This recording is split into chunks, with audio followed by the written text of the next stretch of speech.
I want to shed a couple battles here in situations around the league. First being that there are more than a few teams, not good teams I might add, but more than a few teams nonetheless who have multiple QBs on their roster that could easily be starters in this league.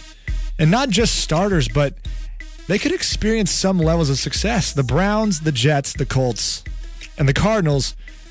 And 3 of these 4 teams had the exact same offseason strategy. The Browns drafted Baker, the Jets drafted Sam Darnold, and the Cardinals draft Josh Rosen. But they all brought in experienced starters in the league to possibly shepherd in these rookies, right? That is their offseason strategy. The Browns, they brought in Tyrod Taylor, a solid average QB in this league to start over Mayfield, despite drafting Baker first overall. The Jets bring in Teddy Bridgewater, and they also have Josh McCown, perhaps 3 starting quarterbacks in this league, to compete for rank despite drafting Sam Darnold third overall. And the Cardinals brought in Sam Bradford to help out Josh Rosen. And in principle, we understand why teams do this, right? They figure learning under somebody who's been there and done that will make the transition a lot easier. But recently, David, we've seen a plethora of QBs have success in this league without the help of a senior. Matt Stafford, Cam Newton, Andrew Luck, Carson Wentz, Jameis Winston, Russell Wilson, Joe Flacco, Andy Dalton, Deshaun Watson, Marcus Mariota, and Derek Carr. 11. More than a third of the starting QBs in this league were starters week 1 of their rookie year. And so what are you doing if you're the Browns, Cardinals, and Jets? I don't quite know. I don't quite know what they're doing in the sense that none of these so-called vets that they brought in are above all-pro talent. If the QB you have on your roster is not all-pro worthy, then give the rookie the nod for week 1. None of this pitter-patter bull crap, right? Scrub quarterbacks we're talking about here. Tyrod Taylor. Scrub quarterbacks. Teddy Bridgewater. He's not terrible, but he's average. Scrub quarterback. Sam Bradford. That guy's definitely a scrub. They're going to take reps away from these rookies. Right? It's okay. Jimmy Garoppolo had Tom Brady. Aaron Rodgers had Brett Favre. Dak Prescott had Tony Romo. Patrick Mahomes had Alex Smith, and Phillip Rivers even had Drew Brees. But all those guys, they all were all pros. But this new crop, these teams that we've singled out, those guys aren't all pros. Yeah, and I'd say that if your team isn't really playing to win, like right now, and the Browns, I don't think, can play to win successfully right now. I don't think the Jets can play to win successfully. I definitely don't think the Bills can play to win successfully. I'd kind of agree. What's the point of taking away reps from a rookie quarterback? You all know how the season, or at least you have an idea of how it's going to go. You don't have super high expectations. I mean, I doubt John Dorsey is expecting to win the Super Bowl with Tyrod Taylor. No, it would. I'd love to see it, by the way. That would be an incredible... You go from 0-16 one year to winning the Super Bowl the next year. That's perhaps the most incredible turnaround in the history of American sports. But you're right. They're messing around, and they're missing the point. If you're not in win now mode, then throw these quarterbacks in there. And what we've seen is in recent memory, in today's NFL, that's not really going to inhibit their progression. Now, in principle, it's easy to say that they're doing the right thing, right? Like I said at the start, in principle, having this guy with no experience, the future of your franchise, in principle, having him learn under somebody who has had marginal NFL success would seem like, on paper, it's the right move. But as I look at the history and as I face the facts, I think it's clear that teams like the Carolina Panthers, I believe they were 1-15 and they drafted Cam Newton, right? That was a terrible team. Yeah. And the Colts, they weren't much better before they drafted Andrew Luck. They had not won a game, I believe. Was that it? The Colts did not go defeated because only the Lions and Browns have been defeated over the past few years, but the Colts may have only won 2. My point here is even if your team is just garbage, you can draft somebody really high, perhaps like Baker, perhaps like Sam Darnold, and you can throw them in onto a terrible team, and that won't really hurt their development. And you have so much more flexibility to build around them because they're on a rookie contract. Absolutely, but the it's best of both worlds. It's this messing around in purgatory that I'm really not a fan of. Again, in principle, I agree that the best way to enter this league if you're a starting quarterback is backing up somebody for a couple years. I think that's the best way. But unless the guy you're backing up isn't all pro, then you should be playing if you're a first-round pick like Baker Mayfield, like Sam Darnold. And that's what I'm seeing, and that's what I'm concerned about.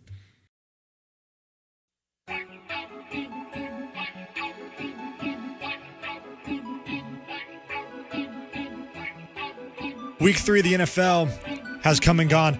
Multiple storylines to get into. First of all, it took us 3 weeks, but the idea to sit behind a scrub quarterback if you're a first-round QB has quickly evaporated. If you can remember, multiple times on the show, I've voiced my disdain against the philosophy that so many front offices subscribe to.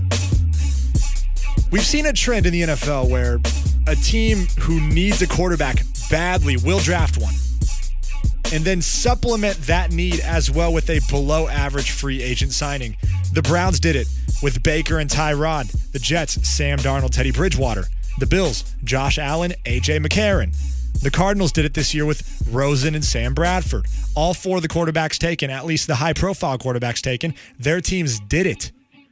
Last year, the Bears did it with Trubisky and Mike Glennon. The Texans did it with Deshaun Watson and Tom Savage. Right off the top of my head, I can name 6 teams over the past 2 years where this has happened. I mean, you think about Jared Goff as well. 3 years ago, he should have played in front of Case Keenum. It's the stupidest trend in the NFL, and we see it every single time backfire. It took the Bears 5 weeks before they started Trubisky, and they were better off for it. It took the Texans 1/2 to put Deshaun Watson in, 1/2, and they were better off for it. The Jets avoided the mistake and started Sam Darnold. The Bills benched Nathan Peterman and started Allen week 3. And this past week, we saw Rosen enter the game. And we'll start week 4 for the Cardinals, along with Baker Mayfield. Teams should stop doing this. I've said it once and I'll say it again, and I couldn't be more right. Unless your incumbent quarterback is Pro Bowl quality, start the kid week 1. Every fear you have as a head coach is irrational. It does not stunt development. It doesn't. Stafford, Luck, Brees, Manning, both of them. Derek Carr, Cam, Russell Wilson, the list goes on and on and on. For 0-16 teams the year before, the fears that teams have are irrational. And the philosophy that your future franchise quarterback will learn anything under a scrub quarterback is wrong. Fact. What do you think Mitch Trubisky learned under Mike Glennon? Mike Glennon himself doesn't even know what to teach. What do you think Deshaun Watson learned under Tom Savage? Right? Because that's the principle. If you're a front office, somehow you think that shepherding your young prize quarterback behind somebody who doesn't even know what they're doing is ultimately the best move. Now, I understand Favre to Rodgers. I understand Montana to Steve Young. If your quarterback is a Pro Bowl quarterback, an all-pro quarterback, then yes, don't play him. I understand Alex Smith to Patrick Mahomes. In a scenario like that, of course it's going to work. But we've seen almost countless times teams hire scrub quarterbacks that no other team really wants. And you think that guy is going to teach your first-round pick quarterback how to be anything, how to be a professional, what to look for? He himself doesn't even know what to look for. He himself hasn't even figured out the game. It's better for the confidence of the young quarterback, the development of the young quarterback, the fan base chanting the last name of the quarterback every single time your incumbent quarterback goes out there and sucks. The locker room wants you to play your young quarterback. Everyone, the media, there's too much pressure not to do it. Right? Did it work for Stafford going there week 1? Remember, Matt Stafford was taking an 0-16 team, perhaps the worst team that we've seen in the NFL over the past 30 years. He took them. Do you think it stunted his growth, his development? What about Cam Newton? Cam Newton took over a 1-15 Carolina Panthers. Do you think that he fell off because he had to inherit that? No way. Not at all. Because guess what? That's how you do it. It's better that Sam Darnold is throwing these picks early and not on the bench behind Bridgewater. It's better for everybody going forward. We saw Baker out there on Thursday, and he played pretty well. Might not play well next week, but it's better for him. Josh Rosen trotted out there for some garbage time, and he will start next week. I don't want to think I know better than these coaches, but on a couple of things like this, it keeps happening. It keeps happening. That was the major storyline that hits close to home for me. The Eagles almost made the mistake with Carson Wentz. If you can remember, the Eagles had Sam Bradford, and they were going to start him. But then they traded Bradford to the Vikings to start Carson Wentz. And Carson is fine. Better than fine. He's great. The Cardinals just fell for that trick that the Eagles almost fell for. The Eagles paved the way 2 years ago. Man, better late than never, I guess. I mean, this is one major storyline I don't think anybody's talking about over and over and over again. It has to be at least 7 or 8 times over the past 2 years we've seen this exact trend, and every single time it fails for the incumbent quarterback. We jump right in to Missouri football. After the bye week, Mizzou returned to action in what I believed to be our most important game of the year so far. No doubt these games coming up, the Memphises, the Kentuckys on our schedule will be very important. But this was an opportunity for the Tigers to go on the road and beat a good, not great, formerly ranked opponent in South Carolina. A Gamecock team who had lost their starting quarterback, Jake Bentley, to injury, and had lost a couple of big games to Georgia and Kentucky previous. This game was the Tigers for the taking. And Missouri lost this past Saturday, 37-35 in frustrating fashion. And I will tell the story chronologically today. The Tigers started the game red hot. It was apparent that Mizzou was the bigger, faster, stronger, more prepared team on the field. The first half numbers look like this. Score, 23-14, Missouri. First downs, 17-6, Missouri. Rushing yards, 137-43, Missouri. Total offense in the first half, 321-149, Missouri. Time of possession, 18 minutes to 11 minutes, Missouri. South Carolina only had 1 third down conversion. It was total and complete dominance from the Missouri Tigers. The level of play that was reminiscent to the Georgia game 2 weeks ago. And the Tigers can beat many good teams playing how well they did in the first half. But again, Missouri lost this game 37-35. And the reason was the third quarter. South Carolina played the third quarter outscoring Mizzou 17-0. And that's your difference in the game, obviously. It's not like South Carolina, though, made any adjustments at halftime. Normally, when you think of somebody coming out at halftime and having a big third quarter or a big second half, your first thought was they went in there and they won the game at halftime. The coaches saw something and they implemented it in the second half. That's not the case. South Carolina did not go to any new looks or schemes. The Gamecocks sat back and let the game come to them. There were a couple of pivotal occurrences in that third quarter. And the first was Drew Lock, his play. Drew played a terrible game, perhaps the worst of the season. Now, he didn't get any help from his wide receivers, a couple of dropped touchdowns throughout the game, but Drew threw a pick six on a running back screen where our Tiger running back fell down before flashing out for the screen. And Drew still threw the ball. Drew made the decision to throw the ball before the play even started. It's almost like a batter in baseball deciding to swing no matter what. A little feathery floater like you would throw a 3-year-old in your backyard right to the South Carolina defensive lineman 6 the other way. Drew, on top of that, threw for under 50% for the game, 0 touchdowns, 2 picks. No doubt he hurt his stock for at least now. He can have another good game and everything will be back to normal, especially in this weaker quarterback class. Second straight game for Drew Lock where he threw for under 50% and 0 touchdowns. This cannot be a trend for him going forward. This cannot be a trend for any first quarterback taken, in my opinion.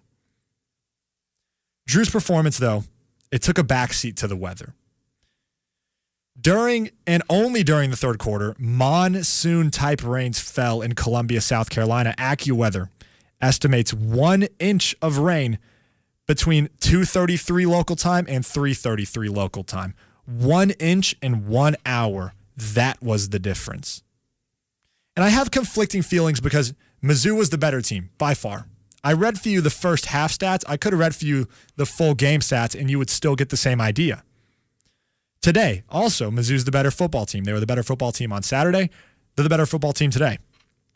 And if this game would have happened in a vacuum, in a dome, anywhere else, Mizzou wins by 20, worst case scenario. But with that being true, with that sentiment being fact, you got to play football still. You got to play football. I totally agree with the decision to play on because there was no lightning in the area, and both teams do have to play in it. But again, there's a reason why Super Bowls get played in Miami or LA or in domes. There's a reason every BCS game that was played in the South, in a dome, in Arizona, in New Orleans. I believe that we as football fans want to remove every extraneous variable from our football, and outside factors decided the game yesterday. This was a big loss for the Tigers, huge, because I think we'd be ranked today with the win. Now, that is a little bit of a stretch. I could see how somebody would say, tap the brake. I think going into South Carolina, again, a team that is thought of as pretty good, a formerly ranked team, and Mizzou's only loss to Georgia, especially being in others receiving votes now for the past month, I think that would have been enough. Looking at teams that are ranked right now, Cincinnati, South Florida, some weird teams are up there. I think Mizzou would have been ranked had we got the win yesterday, especially if we would have won by 15 or 20, like it looked like we were going to. Mizzou drops to 0-2 in the SEC. And will drop to 0-3 with the loss next week to Alabama. And this game is important because looking at our schedule, at the beginning of the year, there was a 3-game gauntlet that we talked about. Perhaps 4 if you count Purdue. But now we see number 14 Kentucky in a few weeks, who began the year unranked but is very good. Also, going to Gainesville to play 15 Florida, who just beat a really, really good LSU team. Those were 2 games where the Tigers were looking good to win. But now this 3-game gauntlet between Georgia, Alabama, and South Carolina has turned into a 7-game gauntlet, a 6-game gauntlet, depending on which ones you want to count. That's why this win that we had was going to be very, very important. This game was huge. Not because we're not ranked, but because this was a game that a lot of people expected us to lose, and we could have easily won. And looking back, knowing that our schedule is getting harder, this will be a game that we wish we had. Coming up next, we're talking college football. Stay with us. This is The Cast. I want to begin with Appalachian State, losing to Georgia Southern this week. David, do you remember me saying that every year the AP poll jokes with us seemingly? Yeah. And Appalachian State, and there was another team that was on there last week. There was 2 that you definitely had problems with. I mean, geez, there's probably 2 or 3 I always have problems with. Yeah. Probably Cincinnati, I think, is what it was. Cincinnati a couple weeks ago was ranked 20 and then lost to like Temple or something. Yeah. And I don't know, man. Every single year this happens. The AP poll, sometimes multiple times a year, actually, throws all integrity and legitimacy out of the window. You're the freaking Associated Press. You should be the staple of journalistic integrity in the world, right? You should take your job seriously if you're on one of these voting committees for the top 25. I know it doesn't really matter. I know the college football playoff rankings are the final authority. But if you're on the Associated Press poll, you should never do crap like this. Never should you rank Appalachian State, who is not better than Georgia Southern. This gets my blood absolutely boiling because there is no integrity with some of these polls. If I can't trust the 25 ranked team being legitimate, being so clearly a joke, how am I going to trust your poll if I'm looking at teams that are 11 and 10 and 8. I mean, I already don't, but I'm trying to communicate this to everybody that when you see the AP poll, there's always maybe 3 teams or 2 teams, especially at this midpoint, that just clearly do not deserve anything. And the AP poll knows this. They're not fooled. They're not absolutely fooled, but Utah State at 18, Utah State. I was going to comment on that and at ask 18. Who's their best win? They've only played one ranked team all year and lost to them. Who's their best win? Air Force? BYU? Wyoming, maybe. Oh, geez. Maybe. At 18's a really good ranking. 18 is some serious real estate. Houston at 17. Now, that's a little bit harder of an argument to make. But seriously, Utah State at 18. Utah State's not 24. Utah State is not 25. They're 18. Incredible. And that's weird to me because Oregon was ranked 19 last week, yeah. And there is, I mean, I guess there's questions about whether Justin Herbert's going to be able to play, so maybe that factors into the rankings. But, I mean, they lost like one game, you know, but they play really good opponents all year. They've been playing ranked opponents constantly, and the Pac-12 is certainly stronger than whatever conference Utah State is in. So it just seems absurd to me that you lose one game and all your credibility is, or you lose 2 games and all your credibility is gone. You're playing good teams, you're going to lose those games, but like when all you're beating is, you know, New Mexico, University of Nevada, Las Vegas, like BYU and stuff, it just doesn't mean as much even as a competitive loss to a ranked team. Oh, absolutely. And the AP poll is better off putting teams with 5 losses, putting teams with 4 losses, 3 losses in Power 5 conferences still in the top 25 because clearly this is a conglomerate of the top 25 teams in this country. I'm not buying. I don't think anybody's buying. I don't have to tell you to not buy Utah State at 18. I have to tell you to not buy UCF at 9. And UCF, by the way, is only going to climb up these rankings as more teams start losing. But just looking at this AP Top 25, this looks like a damn basketball ranking. Syracuse and Virginia at 23 and 24. I mean, are you kidding me? Unbelievable. Kentucky's at 11. West Virginia at 12. I seriously just now had to do a double take when I saw Syracuse and Virginia in this top 25. Now, I don't know their schedules by heart. I don't know who they've beaten, so I'm not going to give an opinion on whether or not that's legitimate. But what I am saying is that A&M at 25 would absolutely freaking roll Utah State at 18. And that should mean that A&M should be higher than Utah State. So Virginia's on top of the Coastal Conference in the ACC, and Syracuse is in 3rd. They're behind Boston College and Clemson. Obviously, Clemson's the best team in the ACC, for football, that is. But Syracuse has actually been pretty decent this year. Their only losses was they lost by 4 to Clemson, which they were ahead of most of the game. They actually blew it. It was a lot like, you know, a Mizzou-style game that we're used to seeing. Their other losses to Pitt, which is a pretty respectable football program. Yeah, and so I don't want to say that those 2 teams should not be ranked. Yeah. It's just so weird looking at it. And I guess it doesn't help anybody's argument when I'm making arguments about Utah State not being ranked and I look down there and see Syracuse and Virginia down there either. But they may be having legitimate years. I know Syracuse every year plays Clemson very hard. Last year they beat them, and this year was another close game. And Virginia has some pretty good wins. So good for them, and they probably should be ranked down there. But what I am saying is that sometimes the AP poll on purpose, defaults their integrity because they know damn well that Appalachian State is not a 25. They know that Utah State's not 18, but they still do it. And that boggles my mind. Absolutely.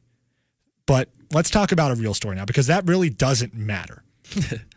7 teams dropped out of the top 25 this week, and 11 ranked teams lost.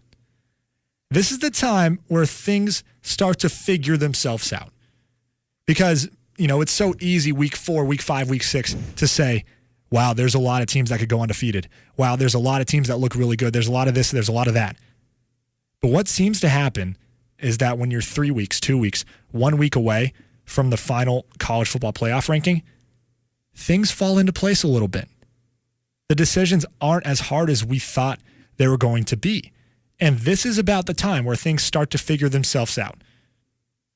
We talk about some teams on undefeated watch or a few teams in the playoffs, but now, and I'll give you a few examples, there are legitimate contenders dropping out of this race. Texas lost. They are now out. 0% chance. Texas could win the Big 12, beat OU again. Texas is still not in. OU is still in. They're the only Big 12 team still in, but OU, even with one loss, is still in. Texas, having lost this week, is now out. Florida is now out. 0% chance. And by the way, Missouri goes to Florida this coming week. We talk about Florida as a team who just is always ebbs and flows with their motivation level, ebbs and flows with their momentum. Now that Florida is out, Missouri could definitely go in there and get a win. Florida always seems to have the same amount of talent level, but they always just play to their motivation. Last year, they got absolutely steamrolled in Columbia. And I'm not saying they're going to get steamrolled again, but 2 weeks ago, I would have told you there's a 0% chance the Tigers win this game. And now, hey, man, they're probably defeated. They're probably feeling down right now, and I don't know if they have any motivation left now that they are definitely out. The only legitimate contenders, there's still a lot of them. Bama, Clemson, Notre Dame, Ohio State, Michigan, Georgia, OU, LSU. Washington State and UCF need a laundry list of things to happen in order to get in. But this coming week, stuff might absolutely hit the fan. LSU, Bama. Game of the week right here. Playoff implications. If Bama wins, LSU is out. 2-loss LSU, gone. But if LSU wins, both teams, in my opinion, remain alive. Let me explain. If LSU beats Bama, LSU is most likely going to represent the SEC West in the SEC championship game, and we all know the winner of that game is in for sure, no question about it. And even though Bama loses to LSU and doesn't play in the SEC championship game, they can still get in only having one loss because they are Alabama. If you're a fan of Notre Dame, UCF, any Big 12, Pac-12 team, you root for LSU this week, no question about it, because that means, you root for Alabama this week, because that means there's going to be one free spot for you. This game is happening in Baton Rouge. Cheapest ticket on StubHub, $248 for LSU Bama. Parking passes on StubHub, $137. I mean, and I'm not just picking StubHub, everywhere. I went to Vivid Seats, $230. I mean, you can't get into this game for less than $250 if you're trying. Unbelievable. Game of the week for sure. It's the game of the year so far. I mean, these are like LSU, in my opinion, has been the hottest team to talk about in the SEC that's not Alabama. Like maybe Georgia. I think Georgia's kind of like faltered a little bit. LSU has, one loss on the season. Who's it to? Oh my goodness, I can't remember. It's a Florida loss. But other than that, they've been beating ranked teams like every week. LSU has played 5 ranked opponents. Oh, yeah. And LSU for a while, has had the best skill players in all of college football.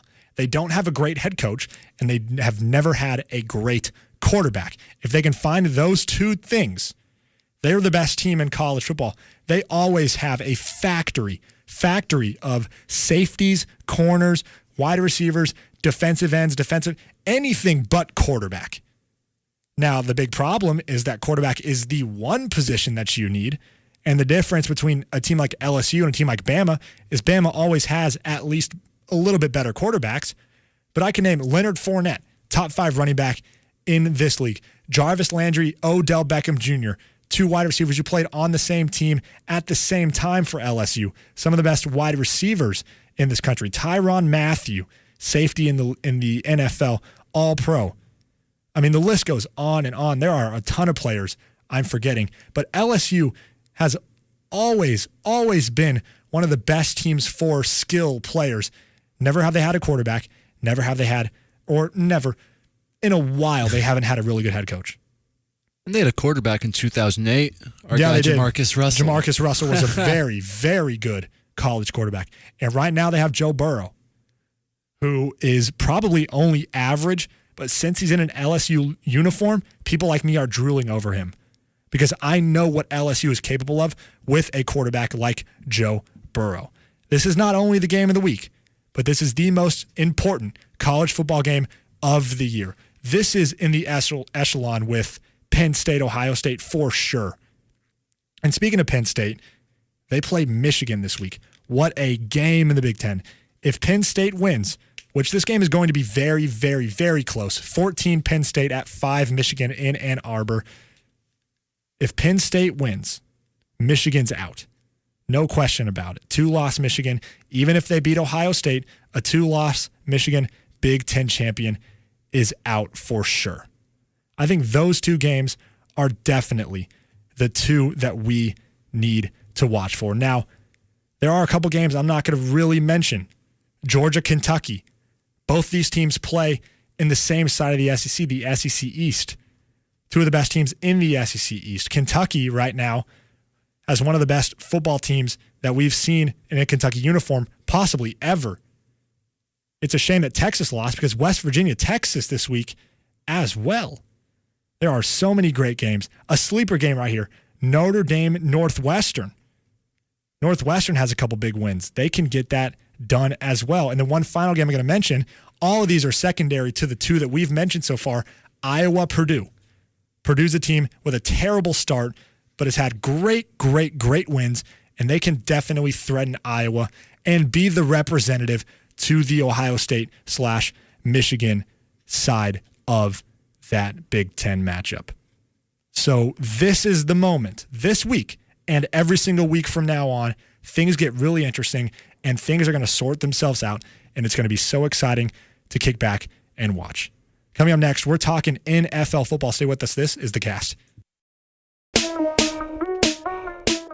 Don't forget, every Saturday this fall is a KCOU Sports Saturday. Listen to your favorite KCOU shows every Saturday all day long. Catch No Huddle, Breaking the Plane, Mizzou football, basketball, and all other sports every single Saturday. And it's not just Saturday, it's KCOU Sports Saturday.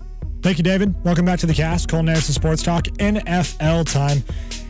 And I want to talk about the Cowboys. Let's talk about the Cowboys. Everybody's talking about the Cowboys. Let's talk about the Cowboys. And I really try to stay away from the Cowboys on air because I have so much respect for my listeners. The boys are my favorite team, and it would be so easy for me to come on air and riff about them week in and week out. But I only want to bring them up when a Cowboy story is very relevant in the NFL. And tonight we have one. The Cowboys host the Tennessee Titans on Monday Night Football, and it is the Cowboy debut of Amari Cooper. 2 weeks ago, the Cowboys traded away their upcoming first-round pick to the Raiders for Cooper, whom I think is worth the price. I don't want to have my Cowboy blinders on. I legitimately think he's worth it because this is a weaker wide receiver class coming out of this draft. And so the Cowboys thought, okay, Amari Cooper right now, he's only 24. Amari Cooper right now is better than anybody that we think we're going to be able to get. You know, is he better than Calvin Ridley last year? Probably not. Is he better than some of the guys that we've seen over the past couple of years? No. But of this weak class, and the Cowboys definitely were going to take wide receiver, Amari Cooper right now is better, in their opinion, and also in my opinion, than anybody who's going to be there at about 10 or 11 or 12 where the Cowboys would have picked. So people are saying the price is way too high, that Cooper is a wash. I don't think so.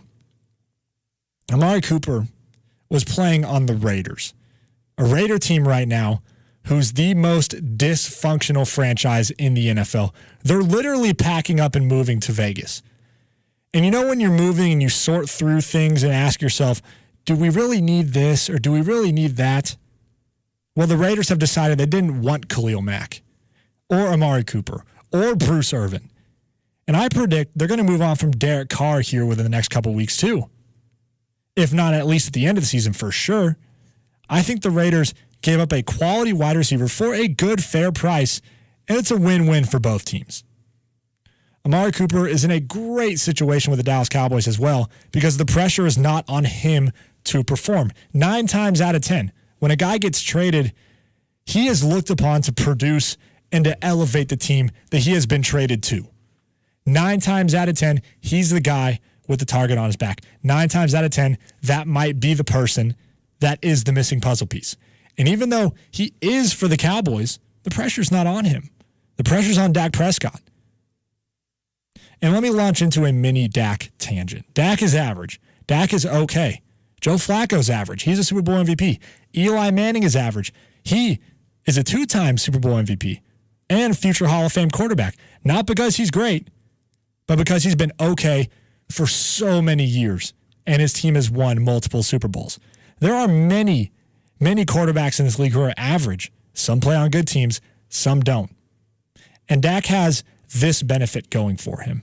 All of his excuses are absolutely legitimate. Every single one. His head coach is not great, Jason Garrett. Jason Garrett is Jeff Fisher 2.0. Whatever team he coaches can't help but go 500. Jason Garrett's career record is 69-57. That record, even though it's already super close to 500, was aided last year, or 2 years ago, by a 12-4 record in Dak and Zeke's rookie years. Dak's system is not imaginative. It is boring and is not on par with the Sean McVays of this world, with the other NFL teams, at least the teams that are trying to adapt to this new game.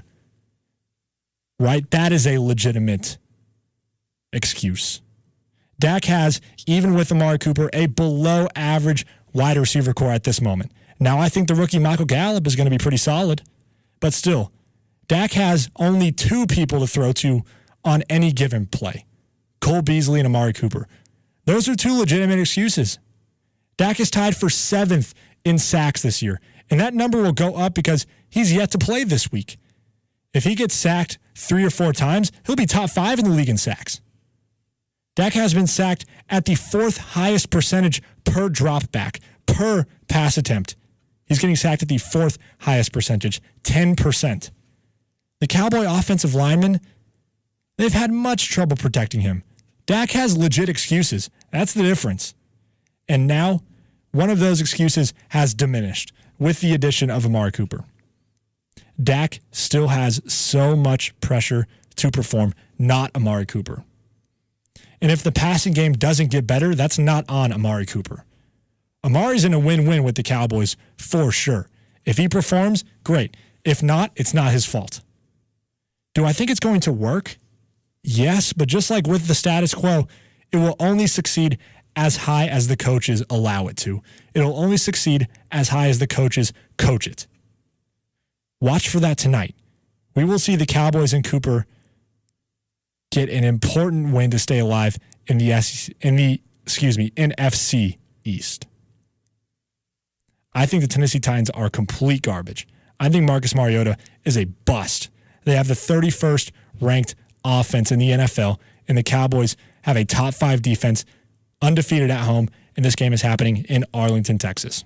And this is one of those games I think the Cowboys have really good odds because they both teams offensively grind out the football, and Tennessee hasn't been able to do it with as much success recently, and their defense is not as spectacular as Dallas's has been just mainly in the past couple weeks. Oh, absolutely not. Yeah, Marcus Mariota can't make the throws. That's really the difference. He's a good kid, cerebral, he's got it, but he cannot make the NFL throws at all.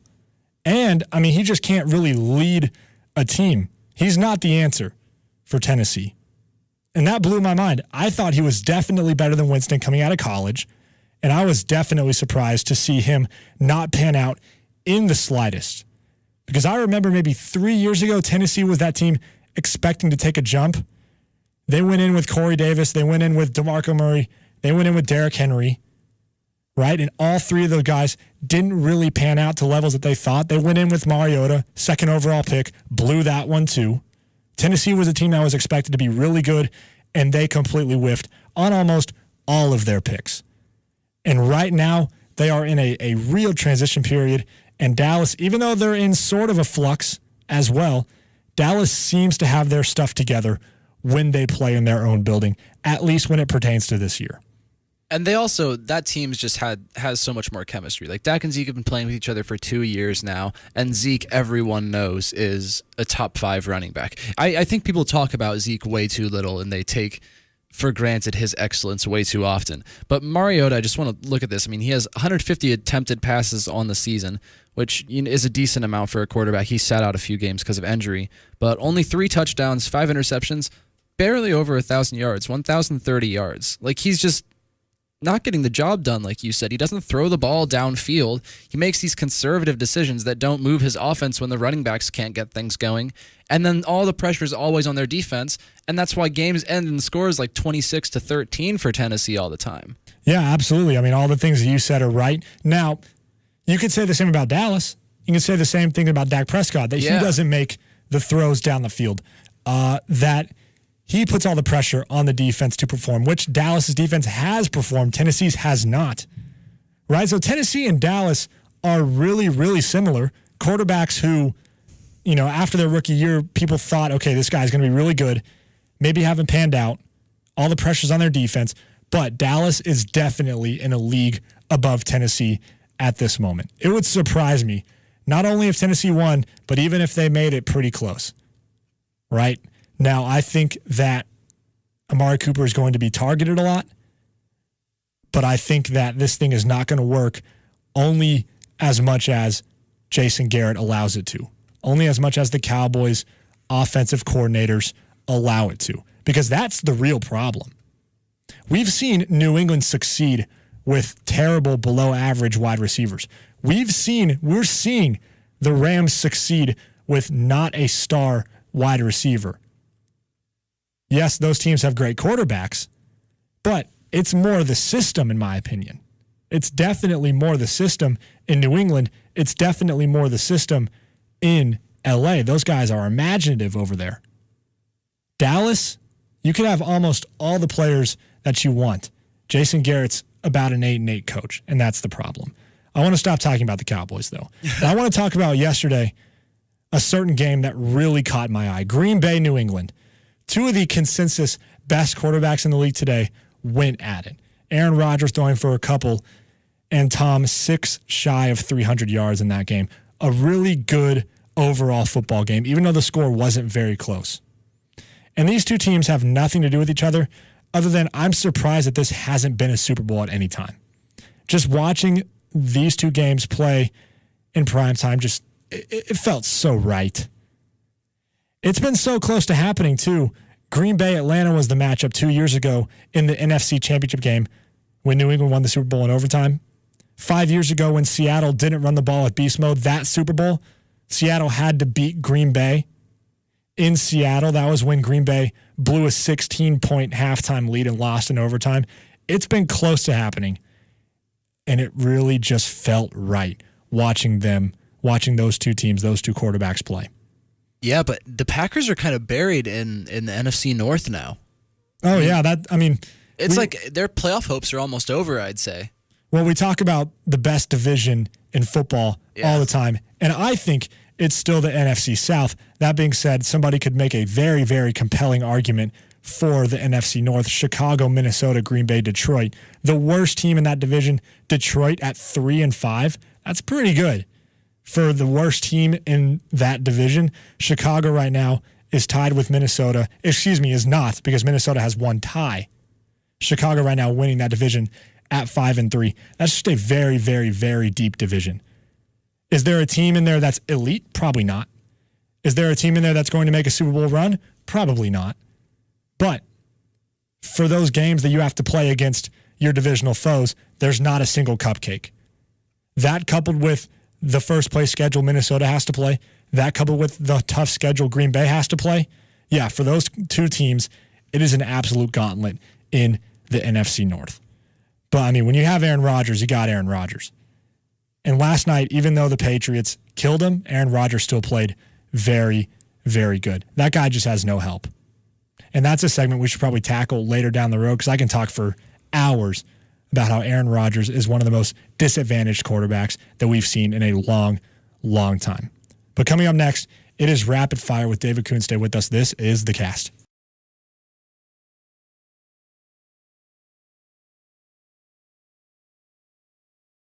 But first, as always, we begin with Missouri football. And Missouri football has been assigned the duty of playing Oklahoma State on December 31st in Memphis, Tennessee, the Liberty Bowl. And what I like to do, and this always doesn't match up perfectly, but what I like to do is look at the other teams that are playing on the same day in bowl season. And the other teams that are playing on the 31st are Cincinnati, Virginia Tech, Michigan State, Oregon, Northwestern, Utah, Texas A&M, NC State, Pitt, and Stanford. That is the echelon that Mizzou football has been in all season long. Remember my tiers.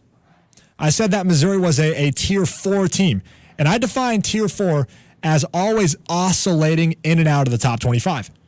And I was proven right. Missouri has been grossly underrated throughout the entire second half of our season, and we should have been ranked after that Florida win. But at the very least, Mizzou, like every other school that I've named, is a Tier 4 team. And this matchup versus Oklahoma State is a better draw for Missouri than Texas was last year. Last year, Texas was superior. Texas was the home team. That game was being played in Houston, Texas. It was the freaking Texas Bowl. The arrows were all pointing down for the Tigers matchup-wise. But this year is a way more favorable game on paper for the Tigers, and let's dive into it.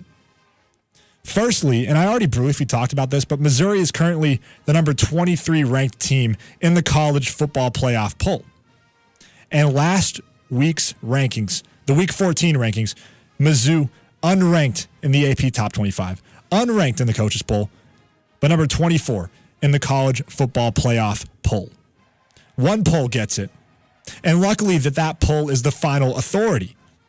Missouri, though not totally deserving of a better ranking, is no doubt, talent-wise, a top 20 team at the very least. And the college football playoff poll was the first to recognize the true talent that we are dealing with. And frankly, I'm surprised that the AP poll has us ranked now, considering how terrible they are at ranking teams. Mizzou is still unranked in the coaches poll as well.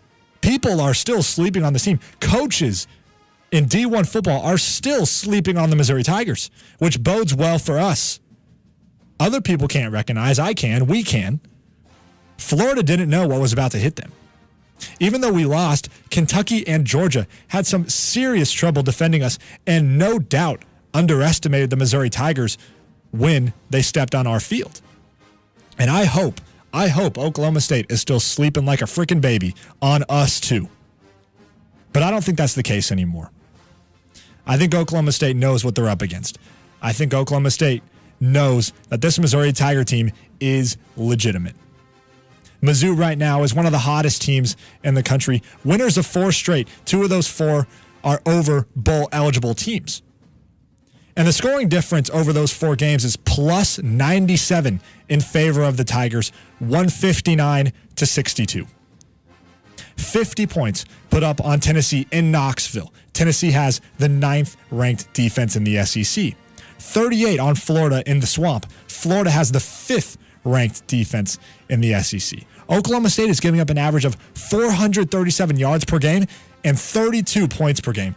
That ranks them last in the Big 12 in scoring and 8th out of 10 in total defense. Oklahoma State plays no defense. And that would be good for the second to last defense in the SEC. Again, we put 50 points on the 9th ranked out of 14 teams in the SEC. 38 on the 5th ranked. The Tigers are going to put up a minimum of 35 points. No question about that. 35, book it. And that's actually music to the ears of Oklahoma State fans right now. If you think about it, if all I'm promising is 35 points, Oklahoma State is in line to get a win. They can put up 35 on anybody. But here's the kicker, though. The Pokes ranked last in the Big 12 this year in rushing defense. And Missouri has a deft tandem running back system with 1,000-yard rusher in Larry Roundtree and his backup Demarie Crockett rushed for 700 this year as well. Missouri will control the clock. Oklahoma State is last in the Big 12 in time of possession. They can't control the clock. Missouri in the top half of the SEC in time of possession. and first in the SEC in offensive snaps. Missouri can control the clock. Missouri's going to put up 35, 40 points. Can Oklahoma State, without having the ball, put up 35 or 40 points on this really good defense? Does Oklahoma State have the strength to bang one out for 4 quarters? I'm going to argue no. And Missouri is more prepared for this game than Oklahoma State is. I think this is the biggest factor in favor of Mizzou. Oklahoma State, even though they've played teams better than Missouri this year, even though they've beat teams better than Missouri this year, they have not played a team like Missouri all year long. They haven't played an SEC team all year. Right. Yeah. Well, they haven't played somebody that plays like Mizzou does. Yeah. Not even close, I would argue. And now, see, here's the thing. Missouri has played teams like Oklahoma State multiple times. High-octane offenses, air raid attacks, bang, bang, bang, no-huddle teams. You can find that in any conference in college football. Missouri has played, proverbially, Oklahoma State already this year. Oklahoma State has not played a team like Missouri at all this year. Georgia, Alabama, Memphis, all with really comparable offensive numbers to the Pokes. Memphis is averaging more yards per game than Oklahoma State, more points per game than Oklahoma State. And Mizzou held Memphis to 33 points while scoring 65 of their own, beating them by double. I think this is really similar to the Purdue game. I really do. And Purdue ended 6-6, so same record and similar offensive numbers, more or less, especially in the second half of the season for the Boilermakers. They really picked it up. But yeah, just again, the emphasis on no defense for either of those teams will be really difficult to stop Mizzou to any extent then. Right. Well, if you draw the comparison to Purdue, that's favorable for Missouri, in my opinion. Yeah. Because if Missouri plays Purdue today, I think that game looks a little different. Now, Purdue is obviously a team with talent, but Missouri is at the high point of their season right now. Tennessee was a trap game. Tennessee was a total trap game, and we killed it. One of our best performances I've ever seen. Coming home, defeating Arkansas, which that's not really a surprise to anybody, but still taking care of business. Missouri's at the high point right now.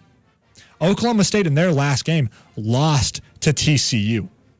Now, TCU at the beginning of the year was really good, but they have some terrible, terrible losses. Namely, TCU lost to Kansas. Ha! And now maybe in 5 years, when Kansas is pretty good, that's not a bad loss. But right now, they're still the worst team in the Big 12 and one of the worst teams in Division I football. TCU lost to them, and Oklahoma State lost to TCU in the last game of their season.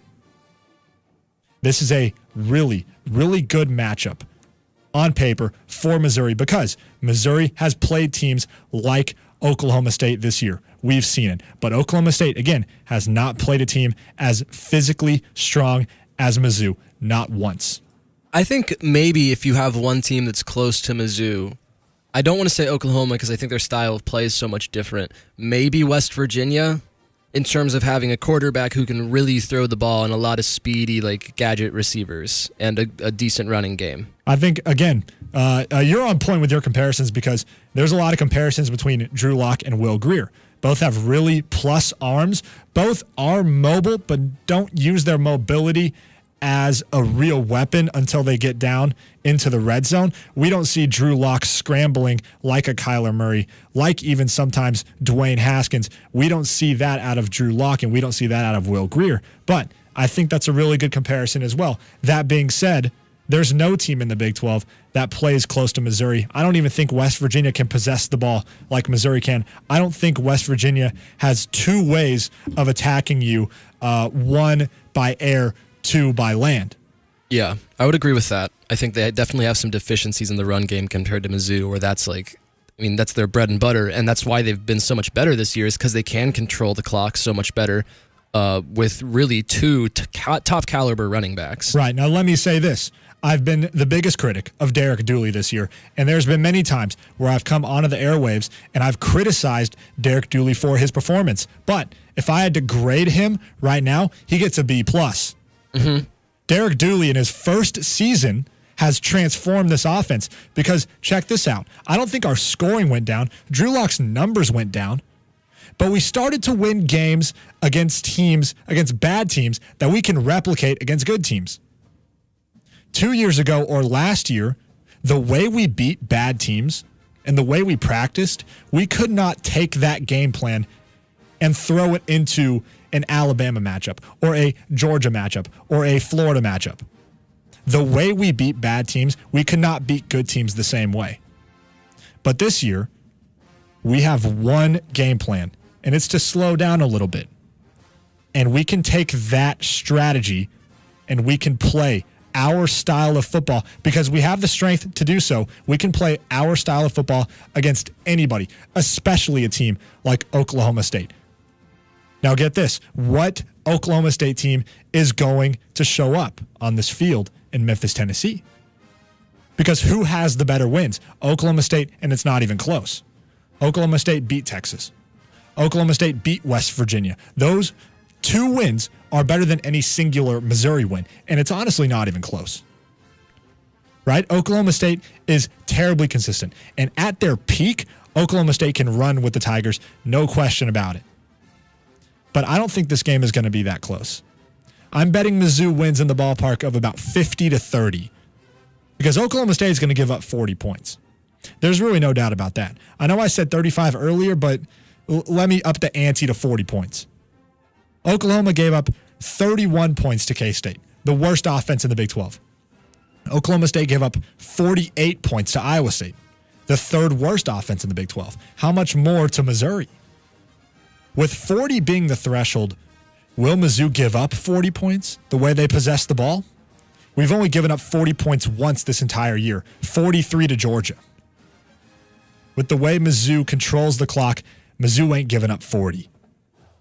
52-36, final game score. Missouri's going to get the win. I think Drew Lock is going to throw for 3 touchdowns. He'll also rush for one more on a QB read. Crockett and Roundtree will have one apiece at least, and somebody's going to have another. 52-36 is my official game prediction in favor of the Missouri Tigers. Again, the Liberty Bowl in Memphis, Tennessee, Monday, December 31st, Mizzou versus Oklahoma State. Coming up next, we are talking college football playoff. Stay with us. This is The Cast.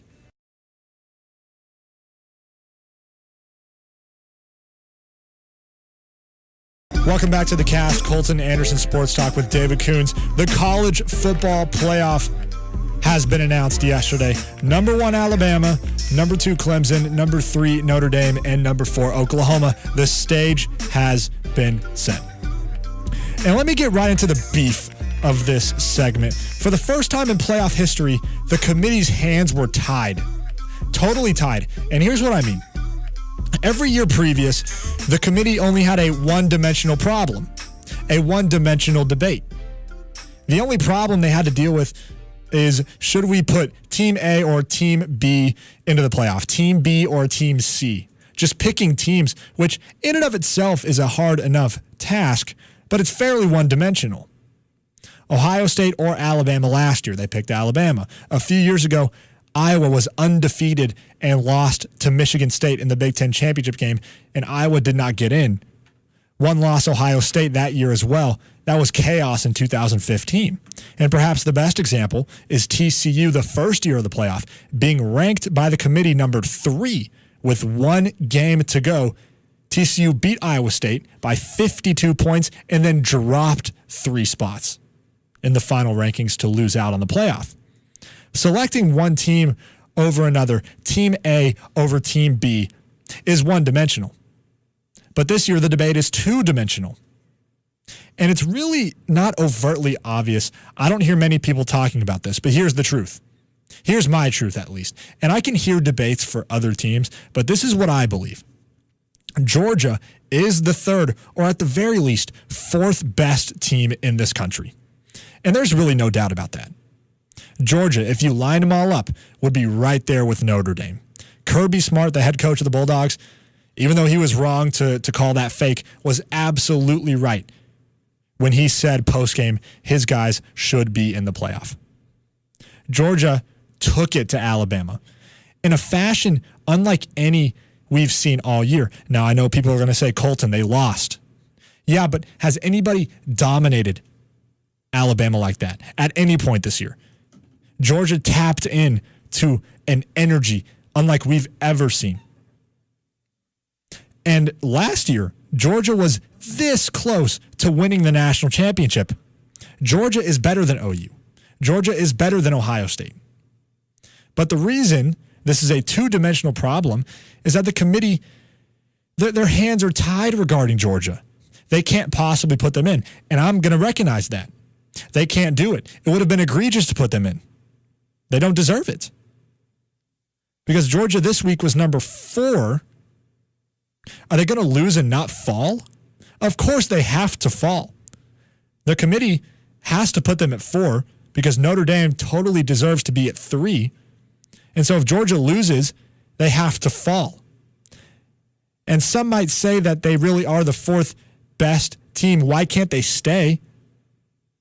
Why can't they stay at 4 even if they lose? Well, we can't have Alabama, Georgia 3.0. They have to fall. And they would have had to have risen to number 3 in order to have the best playoff possible, in my opinion. Number 1, Bama versus number 4, Notre Dame. Number 2, Clemson versus number 3, Georgia. That's the playoff made in heaven right there. But Georgia cannot lose and then rise one spot. Right? So they were at 4, and they lost to Alabama.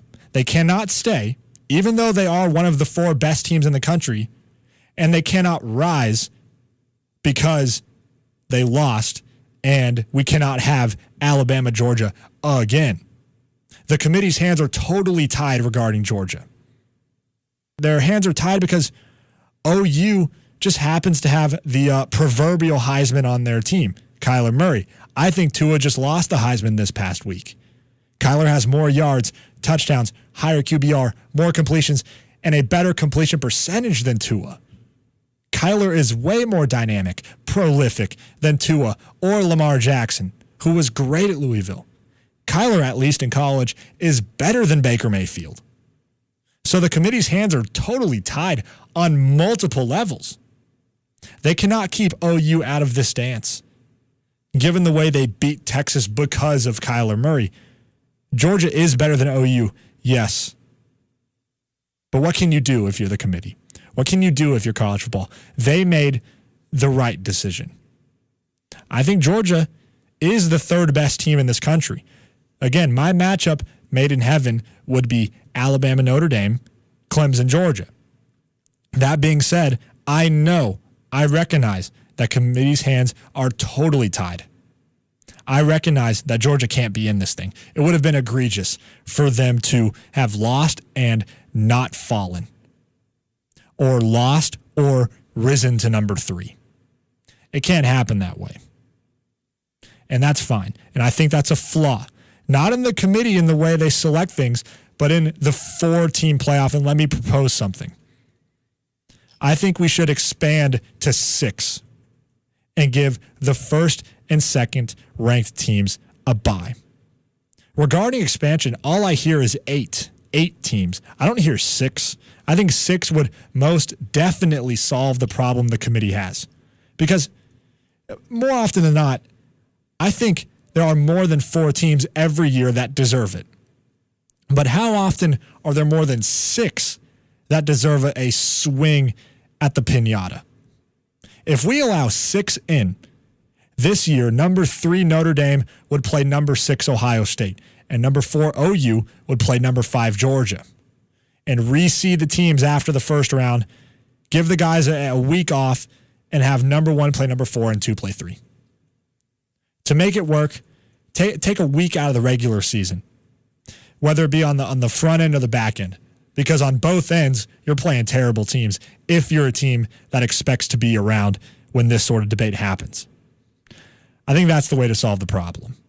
There's a giant rift this year between number 6 Ohio State and number 7 Michigan. Six teams in this playoff would have been the perfect number.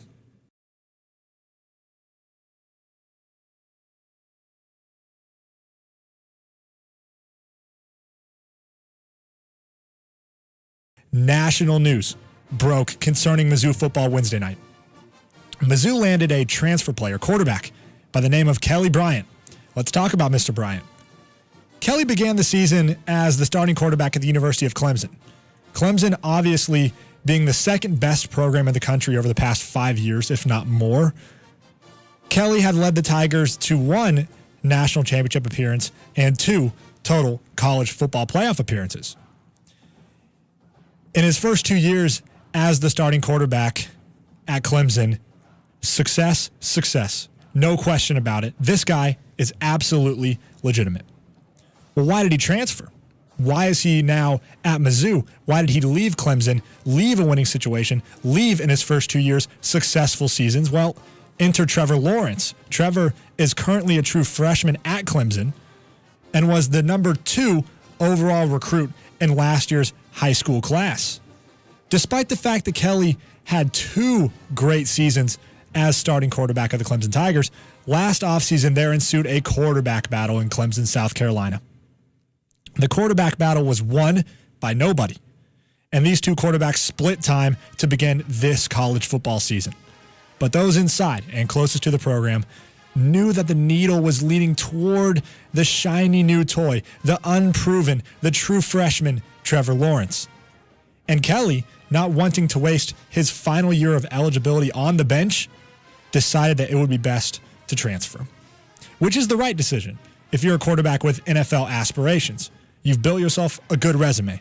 You want to play for a good team, and so enter Mizzou. Mizzou's going to have a hole at quarterback next season when we lose senior Drew Lock. And Mizzou was high on the list of Kelly Bryant. So Kelly took an official visit to Mizzou, along with Arkansas, Auburn, Miami, and North Carolina. And this past Wednesday, Kelly Bryant chose Mizzou. First, this is a great decision to come to Mizzou. Mizzou is better than any team that wanted Bryant. Any team that wanted Bryant, Mizzou's better right now, and they're going to be better next year. You think they're better than Auburn? Absolutely. Absolutely? I think, absolutely. Absolutely they're better than Auburn. And, I mean, even if they're not, even if, let's say, it's debatable, it's not debatable that next year we're going to be better, even without Kelly Bryant. Yeah, that might be true. I mean, seriously, Jarrett Stidham, he owes me a few favors for the amount of times he's fooled me. I was so wrong on Jarrett Stidham. I thought he was going to be the best quarterback in the SEC for multiple years. I thought he was going to be the best quarterback prospect in the draft. He sucks. The dude's not very good. I'm sorry to say. And he knows it. That's why he's coming out. And we will talk about that later in today's show. Don't get me started on Jarrett Stidham. But even if it's debatable, it's still a great decision to come to Mizzou. And this is why. Next year, we're going to be better than we were this year. And let me prove it. Next year, we don't lose Larry Roundtree. Larry Roundtree was a 1,000-plus yard rusher and has his own NFL aspirations, the sophomore running back of the Tigers. Roundtree's backup, Amari Crockett, is coming back for his senior year, so we don't lose our top 2 running backs. What about wide receivers for Kelly Bryant? We will retain the young man Jalen Knox, who caught 3 touchdowns this season and has played in every game. Other than Jalen, it's no guarantee that Albert Okwuegbunam walks. He's considered the best tight end in the country when healthy. It's not even a guarantee that he goes to the draft. He has 1 more year of eligibility. Even though I think he should go to the draft, he may come back. The nation's best tight end might come back. We also won't lose redshirt senior Jonathan Johnson next year. 3 of our top 4 wide receivers will be back for Kelly Bryant. 2 of our best 2 running backs will be here for Kelly Bryant next year. The weapons are returning. We don't lose anybody. On the offensive line, we graduate 2 guys. 2 out of the starting 5. The offensive line is going to stay intact. And Kelly Bryant will have his weapons. No question about it. This was a no-brainer. The offense will be better next year than it was this year. Kelly Bryant is as good a college quarterback as Drew Lock is, if not better. Now, I understand they don't have the same NFL-type tools, aspirations. Kelly Bryant probably won't be as good of an NFL prospect as Drew Lock is, but the college game's a different game. Kelly Bryant in college is just as good, if not better, than Drew Lock in college. And that's a thing that I think is like really underrated about Kelly Bryant's game is, or at least people are underestimating how important it is his mobility. I mean, it's already a pretty marquee part of it, but the fact is it's going to change Mizzou's offense so much. Like, we thought that they, figured out the time of possession battle this year. Next year is going to be a whole different story. They're hopefully going to be controlling the ball 66% of the time because there will only be like 10 downs, maybe the whole game will they have to pass. Yeah, and it's going to be a problem for Derek Dooley. Now, take this as a positive or a negative. Even though Derek Dooley had a pretty successful season in his first year as Missouri's offensive coordinator, he's going to have to change his offense come Kelly Bryant. Because Kelly Bryant and Drew Lock have strengths, but different strengths. And for Derek Dooley to just plug and play Kelly Bryant, that might not work, at least at the level that it has been working. But I think this offense is going to be just as good. It may look different, but it's going to be just as good, and this defense will be just as good next year. We retain Cale Garrett, the team's leading tackler.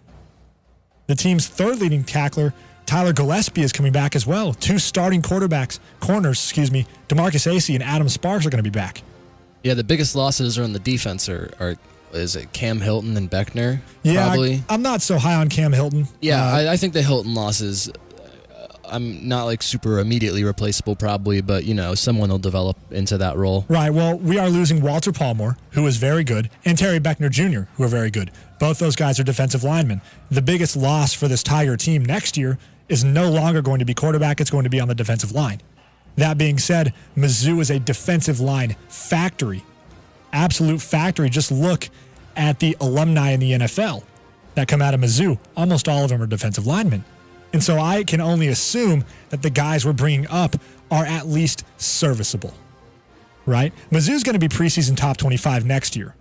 And look at our schedule. There's no Bama. There is no LSU. There is no Mississippi State. There is no A&M. Yeah, we have Georgia, but we have Georgia every year. We have Florida at home, South Carolina at home, Tennessee at home next year. And we're going to beat Kentucky on the road. This is a 10-win team for Kelly Bryant. This Mizzou football team, without diving too deep into next year's predictions, will be a top 15 team. We will be one game out of the SEC championship game. I agree with this. I think, however, there's one big factor in it that Mizzou's losing that's not named Drew Lock. That's offensive tackle Paul Adams, also offensive guard Kevin Pendleton. Mizzou offensive line has been holding it down these past 2 or 3 years, really. We've been out-muscling some of the best programs in the country. We did not give up a sack to Georgia. We ran the ball down Georgia's throats. We dominated the line of scrimmage versus perhaps one of the best teams in the country. Yes, and I briefly mentioned that, but let's dive deeper into that. 2 offensive linemen who have NFL aspirations are leaving, but we retain 3 of our guys. It's not like we're graduating nobody, but at least when you look at it through the Kelly Bryant lens, this program is on the up and up. This gives him an opportunity to pass for 30, 35 touchdowns next year. He doesn't lose any weapons except for Emmanuel Hall. It's not absolutely perfect, but it is by far the best system Kelly Bryant could have asked for. Better than North Carolina, better than Miami. In my opinion, way better than Auburn. They may even lose Gus Malzahn, Auburn. Yeah. There's no guarantees that he's even coming back. This is clearly the most stable college, stable football team, stable department that recruited Kelly Bryant, and he made the right decision. I think it's crazy because, the game he first visited Mizzou during was the Kentucky game. Yes, it was. And to me, I would not say Mizzou after that game was in the most stable spot. However, their rebound and their resilience this year has really been, exceptional. And that has to be really alluring to Kelly Bryant. Oh, yeah. And for fans, for media, knowing that Kelly Bryant's in the house, seeing the Mizzou football team blow a lead like that, you got to think that we've lost him at this point. But Kelly Bryant did not think with his heart. Kelly Bryant made his decision with his mind. His heart may have taken him to Auburn, where he would be a bigger national spotlight. His heart could have taken him to Arkansas, where he was recruited by Chad Kelly. But his mind, thinking with his mind, he knew that Mizzou was the best program, and he made the right decision. I don't think there's any question. Coming up next, we're going to preview every single bowl game, and I will give you the winner. That is next on The Cast.